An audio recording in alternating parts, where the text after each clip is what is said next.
Good day, everyone, from wherever you are in the world. My name is Munya Katumba, and I'm representing Africa.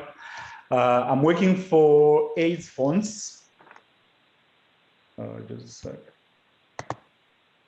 I'm working for AIDS Funds on issues related to police perpetrated violence as it regards to sex work, drug use, and LGBTI, and also developing some training materials around police arrest, custody, and pre-trial detention for vulnerable groups. Also leading an HIV and AIDS review training program for Southern Africa Regional Police Chiefs Organization, SAPCO, and I'm based here in South Africa. Today, I will give you an overview regarding law enforcement and public health collaborations and partnerships in Africa, also citing who drives them. Are they working with together well, or there are problems?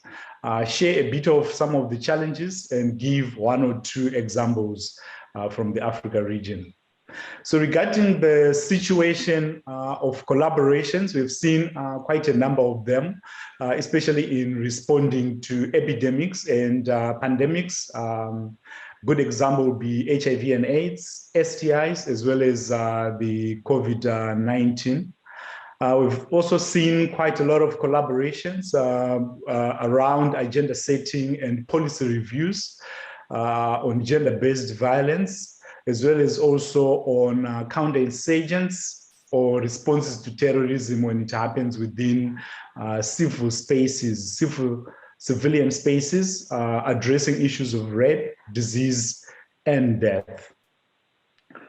Around who's leading, we've seen quite a lot of law enforcement and other government departments as it relates to HIV and AIDS through what is called a multi-sectoral response that is mainly looking at issues of HIV and AIDS, also sponsored by through the Global Fund.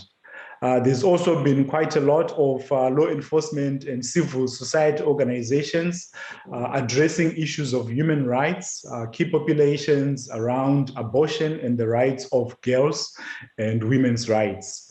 At regional level, we've also seen some economic bodies, for example, Southern Africa Development Coordination on HIV and AIDS, as well as also one good example was also when they were responding to terrorism in Mozambique. Within the East and North Africa, we've seen ECOWAS, COMESA, ICAS responding to insurgencies, as well as also around maybe when they were responding to, especially in Uganda, and also Boko Haram in Nigeria, and El Shabaab in Somalia. Also looking at the situation around where the law enforcement and public health collaborations and partnerships are working, we've seen there are a number of them that are working very well, but this is mainly based on, especially if those who have long history or experience of working together. Also seen quite a lot of collaborations around working on common goals towards local, national, or global health outcomes.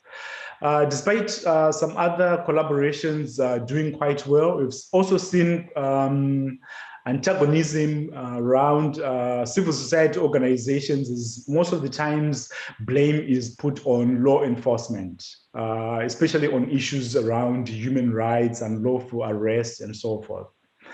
Law enforcement agencies is also perceived civil society organizations as enemies of the state, which I will elaborate a little bit further. There's also been quite a few challenges as it relates to these collaborations.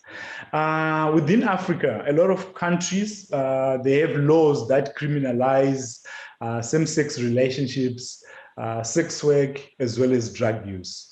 So the criminalization has actually caused quite a lot of challenges in that, for example, if countries wants to relate to or address issues around human rights, equality and equity for all citizens, you'd find out that certain laws that criminalize certain behaviors have become very problematic.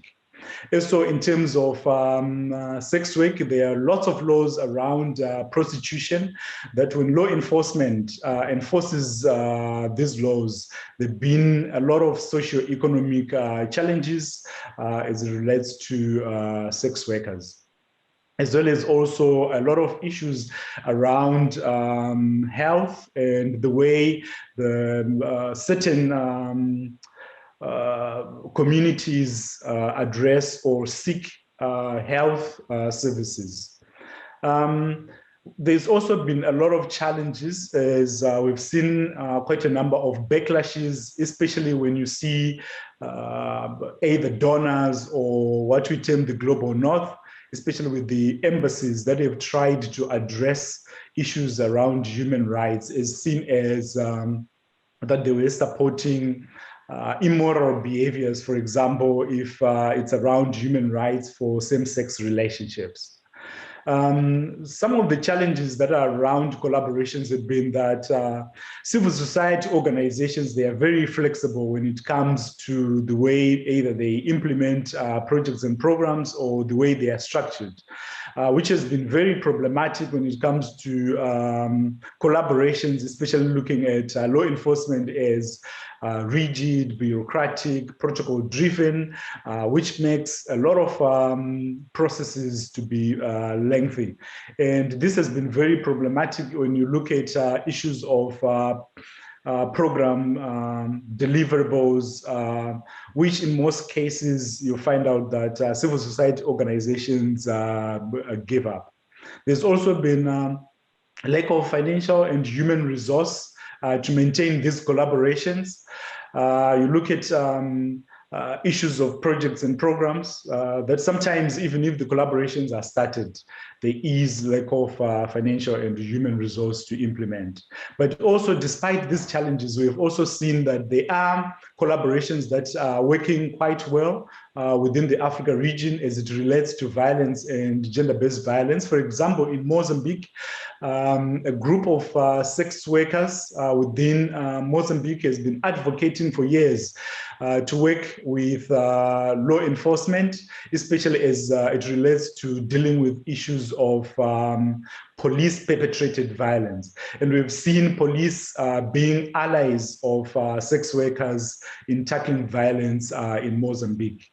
Also on gender and abortion, we've seen that in Ghana, Nigeria, Uganda, and Zambia, there were issues around criminalization of abortion, which was problematic in women accessing health services when they wanted to either do abortion and so forth.